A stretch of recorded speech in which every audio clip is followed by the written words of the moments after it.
జీవితంలో ఎప్పుడు మధ్యతరగతి మానవులు అదృష్టవంతులని నన్ను అడిగితే, మన దేశంలో మధ్యతరగతి వాళ్లే ఎక్కువ. మనమంతా మధ్యతరగతి వాళ్ళవే. మరీ కోటీశ్వరులం కాదు, మరీ పేదవాళ్ళము కాదు, మధ్యతరగతి వాళ్ళం. అంతే కదా. మనం అదృష్టవంతులం. ఎందుకో తెలుసా? మనం మరీ కిందకి లేము, మరీ పైకి లేము, మధ్యస్థంగా ఉన్నాం. మరీ కిందకు ఉన్న వాళ్ళకి ఇబ్బంది ఏమిటో తెలుసా? నిరంతరము బాధే. ఓ పూట ఉంటే రెండో పూట ఉండదు.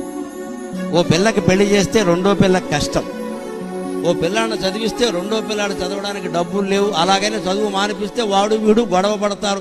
నాన్నకు నువ్వంటే ప్రేమ, నిన్ను చదివించాడు, రిక్షా తొక్కి మరీ చదివించాడు, నన్ను చదివించలేదంటాడు. ఎంతమందిని చదివిస్తారండి? రకరకాలు పేదవాళ్ల బాధ.